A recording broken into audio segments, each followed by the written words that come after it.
தினமுமே பில்லு கிட்டத்தட்ட 70,000. அந்த 25 நாளில் எனக்கு தெரிஞ்சு நிலத்தெல்லாம் விற்று எடுத்துகிட்டு வந்து கொடுத்தாங்க. என்ன பண்ண முடியும்? இருக்குது பார்த்தீங்களா, அந்த 15 லட்சத்தை அந்த ஃபேமிலி திரும்ப வந்து ரீகெயின் பண்ணுறதுக்கே எனக்கு தெரிஞ்சு இருக்காதீங்க. உங்களோட இன்வெஸ்ட்மெண்ட் எல்லாத்தையும் முதல்ல நீங்கள் ஸ்டாப் கூட பண்ணிடுங்க. ஃபஸ்ட்டு டேர்ம் ஹெல்த் பார்த்துட்டு அதுக்கப்புறம் வாங்க. சரி, ஹெல்த் இன்சூரன்ஸ் பொறுத்த வரைக்கும் நான் என்னென்னலாம் பார்க்கணும் அப்படின்னா, உடம்புக்கு ஏதாவது பிரச்சனையாகுது, ஹாஸ்பிட்டலில் போய் படுக்கிற மாதிரி ஆகுது அப்படின்னு சொன்னால் அதுக்கு கவரேஜ் அப்படிங்கிறது தான் ஹெல்த் இன்சூரன்ஸ் பொறுத்த வரைக்கும் வருஷம் வந்து ப்ரீமியம் ஜாஸ்தி ஆகும். யாருக்கெல்லாம் எடுக்கணும் அப்படின்னா, ஆப்வியஸ்லி உங்களுக்கு ஒரு ஆஃபீஸில் ஒர்க் பண்ணுறீங்கன்னா கண்டிப்பாக ஒரு கவரேஜ் இருக்கும். மேபி 2 to 3 lakh தான் ஜென்ரலாக எல்லா கார்ப்பரேட் ஆஃபீஸ்லையும் இருக்கும். கொஞ்சம் நீங்கள் டாப்அப் பண்ணிங்கன்னா ஒரு 5 வரைக்கும் நீங்கள் போகலாம். ஸோ நீங்கள் உங்களுடைய ஒய்ஃபு, குழந்தைங்க இது எல்லாத்தையும் சேர்த்த மாதிரி ஒரு ஃப்ளோட்டர் கவர் நீங்கள் வந்து எடுக்கிறது நல்லது. ஆஃபீஸில் இருக்கிறத மட்டும் நீங்கள் தயவு செய்து நம்பாதீங்க. வெளியில் இன்னொரு ஹெல்த் இன்சூரன்ஸ் நீங்கள் எடுத்து வச்சுக்கிறது ரொம்ப ரொம்ப ரொம்ப நல்லது. 3 லட்சம் அப்படிங்கிறது வந்து nothing this day and age.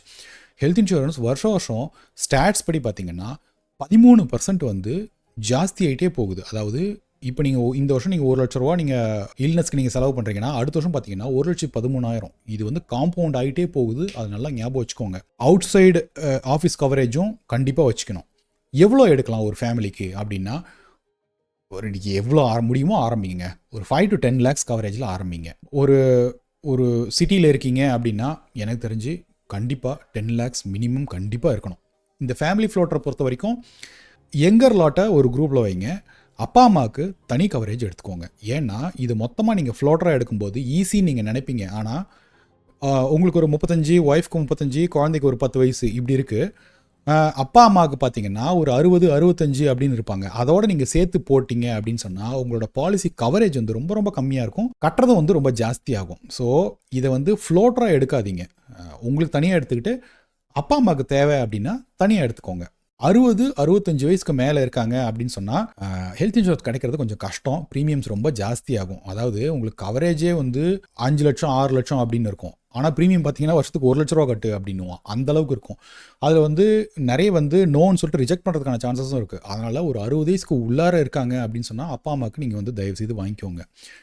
அதுக்கு மேலே போச்சு அப்படின்னு சொன்னால் நீங்கள் கார்பஸ்லேருந்து செலவு பண்ணுறது தான் நல்லது. அதுக்கு ஒரு நல்ல கார்பஸ் நீங்கள் டெவலப் பண்ணிக்கணும் அப்படின்றது தான். இப்போ உங்கள் அப்பா அம்மாவுக்கு வந்து ஒரு 50 வயசு ஆகுது, இன்னொரு 10 வருஷம் இருக்குது அப்படின்னு சொன்னால் இப்போ எடுத்துக்கோங்க. ஸோ கொஞ்சம் கொஞ்சமாக வந்து நீங்கள் கார்பஸும் வந்து பில்ட் பண்ணிட்டே போகலாம். பயங்கரமாக ஏறுதுங்க. அதாவது திடுப்புன்னு வந்து டபுள் ஆகுது ப்ரீமியம் ஹெல்த் இன்சூரன்ஸை பொறுத்த வரைக்கும். உங்களுக்கு ஒரு நல்ல கார்பஸ் ஒரு 1 கோடி ரூபாய்க்கு நீங்கள் கார்பஸ் வர்ற வரைக்கும் கண்டிப்பாக ஹெல்த் இன்சூரன்ஸ் ஃபார் ஷுர் தேவை. ஏன் அப்படின்னா திடீர்னுட்டு ஏதோ ஒரு பிரச்சனை ஆகுது அப்படின்னு சொன்னால் நான் வந்து இதை கண்பட நான் வந்து சுற்றி பார்த்தேங்க. ஒரு ஐசியூவில் போயிட்டு ஒரு 1 month வந்து ஸ்பெண்ட் பண்ணுற மாதிரி ஒரு நிலைமை வந்தது. போய் பார்க்குறேன், அந்த ஹஸ்பண்ட் வந்து 50 வயசு, ஒய்ஃப்க்கு ஒரு 48 வயசு இருக்கும். குழந்தைங்க வந்து ஒரு 5வது 7வதுன்னு சொல்லிட்டு 2 பசங்க. அவர் வந்து கம்ப்ளீட் கோமா, அவ்வளோதான். அவர் வந்து திரும்ப வரமாட்டார். சரியா, ஐசியூவில் ஃபுல்லாக வச்சுருக்காங்க. முதல் நாள்லேருந்து கிட்டத்தட்ட ஒரு 25 நாள் கிட்டத்தட்ட இருந்திருப்பார். அது வந்து கான் கேஸ் தான். ஜஸ்ட் லைக் தட் கொமட்டாஸில் அப்படியே வச்சுருக்காங்க. எதுவுமே பண்ணல. தினமுமே பில்லு கிட்டத்தட்ட 70,000, 80,000ங்க. அந்த 25 நாளில் எனக்கு தெரிஞ்சு நிலத்தெல்லாம் விற்று எடுத்துகிட்டு வந்து கொடுத்தாங்க. அவங்க கூட அவங்களோட ரிலேட்டிவ்ஸ்க்கு எல்லாருக்குமே வந்து சுற்றி கஷ்டம். அவருக்கு வந்து பெரிய அளவுக்கு வந்து கையில் வந்து பைசா இல்லை. இருக்கிற எல்லா வீடு நிலம் என்ன பண்ண முடியும்? ஹாஸ்பிட்டல் நீங்கள் கட்டு அப்படின்னா கட்டி தான் ஆகணும். இதில் பார்த்தீங்கன்னா அந்த 15 லட்சம் இருக்குது பார்த்தீங்களா, அந்த 15 லட்சத்தை அந்த ஃபேமிலி திரும்ப வந்து ரீகெயின் பண்ணுறதுக்கே எனக்கு தெரிஞ்சு ஒரு 15 வருஷம் கிட்டத்தட்ட ஆகும். 15-20 வருஷம் கூட ஆகலாம். நம்ம வந்து ஒரு ஜென்ரேஷன்லேருந்து அடுத்த ஜென்ரேஷன் ஜம்ப் பண்ணி நம்ம வந்து பயங்கரமாக வந்து லீப் அடிக்கணும் அப்படின்னு நம்ம நினைக்கிறோம். பட் இது பார்த்தீங்கன்னா அவங்கள வந்து ஒரு 2 ஜென்ரேஷன் பின்னாடி இழுத்துட்டு வருது இந்த மாதிரியான விஷயங்கள். So tough scenario. So health insurance வந்து ரொம்ப ஈஸியாக எடுத்துக்காதீங்க. அடுத்த பாயிண்ட்டு, இதில் என்னென்னலாம் வந்து ஆட்-ஆன்ஸ் ரைடர்ஸ்லாம் எடுக்கணுமா அப்படின்னு கேட்டால், சில கிரிட்டிக்கல் இல்னஸ்ஸு, மெட்டர்னிட்டி, அந்த நோ கிளைம் போனஸ் அந்த மாதிரி ரொம்ப உள்ளார நிறைய இருக்குங்க. ஆனால் நான் வந்து ரொம்ப ரைடர்ஸ் பக்கம் ரொம்ப நான் போக மாட்டேன். நீங்கள் நல்லா படித்து பாருங்கள், புரிஞ்சுதுன்னா ரைடர் எடுங்க. இல்லைன்னா ஒரு பிளெயின் வெண்ணிலா ஹெல்த் இன்சூரன்ஸ் எடுத்துக்கோங்க, தப்பே கிடையாது. வருஷம் ப்ரீமியம் ஹைக் ஆகும் உங்களோட ஏஜ் போக. அதையும் நல்லா மைண்டில் வச்சுக்கோங்க. Sooner the better. Health insurance must minimum 10 lakh for for any family minimum. நீங்கள் அதுக்கு மேலே 25 லேக்கு 50 லேக்கு 1 crore சொல்லிட்டு நீங்கள் தாராளமாக போங்க. உங்களுக்கு வந்து 50 லேக் கவரேஜுக்கு ஒரு 30,000 இருக்குன்னு வச்சுக்கோங்களேன். 1 crore 60,000 போகாது ஒரு ஃப்ளோட்டர் கவரை பொறுத்த வரைக்கும். 50 லேக் கவரேஜ்க்கு வந்து 30,000 வச்சுக்கோங்களேன். 1 crore பார்த்தீங்கன்னா ஒரு 35,000 இல்லை 37,000 அந்த மாதிரி தான் ஆகும்.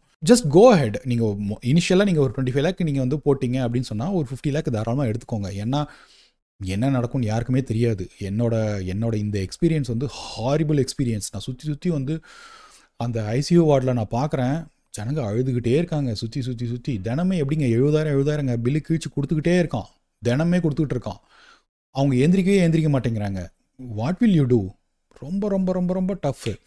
50 லட்சம் 1 கோடிக்கு நீங்கள் கொடுத்தீங்கன்னா கூட அப்படியே கொமட்டோ ஸ்டேஜ்லேயே 2 மாதம் 3 மாதம் 4 மாதம் 5 மாதம் பார்த்துக்கிட்டே இருப்பாங்க. நான் வந்து பார்த்துருக்கேன் இந்த மாதிரி சினாரியோலாம். கிட்டத்தட்ட 70 lakhs ஸ்பெண்ட் பண்ணியிருக்காங்க, 80 lakhs with 0 results. So health insurance தயவுசெய்து வந்து நீங்கள் ஈஸியாக எடுத்துக்காதீங்க. உங்களோட இன்வெஸ்ட்மெண்ட் எல்லாத்தையும் முதல்ல நீங்கள் ஸ்டாப் கூட பண்ணிடுங்க. ஃபஸ்ட்டு டேர்ம் ஹெல்த் பார்த்துட்டு அதுக்கப்புறம் வாங்க.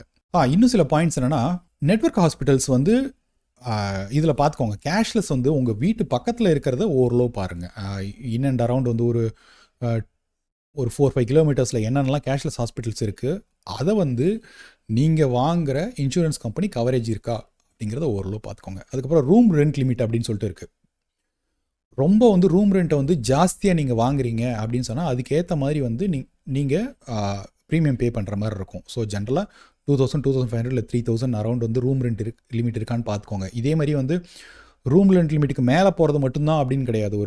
உங்களுக்கு தெரியும்னு நினைக்கிறேன், பட் ஸ்டில் தெரியாதவங்களுக்கு நான் சொல்கிறேன். ஒரு நார்மலாக ஒரு ஜென்ரல் வார்டில் போகிறீங்க அப்படின்னு சொன்னால் அதுக்கும் இந்த மாதிரி வந்து ரூம்ஸில் வச்சு உங்களுக்கு வந்து இது பண்ணுறாங்க அப்படின்னு சொன்னால் அதுக்கும் கிட்டத்தட்ட double time, triple time, 4 time கூட ஆகும். ஸோ வந்து வைத்தியம் மட்டும் கிடையாது. ரூம் ரெண்ட்டை பார்த்தீங்கன்னா ஒரு 2,000, 3,000 மாதிரி தான் இருக்கும். ஆனால் அதே மெடிக்கல் ஃபெசிலிட்டி, அதே கேர் கொடுத்தாலாம் கூட நீங்கள் ரூமில் இல்லை ஏசியில் சூட் ரூம் அந்த அளவுக்கு நீங்கள் போகிறீங்கன்னா பயங்கரமாக கவரேஜ் ஆகும். ஸோ ரூம் லிமிட்டுங்கிறத ரொம்ப ரொம்ப ஜாக்கிரதையாக பார்த்துட்டு எடுங்க.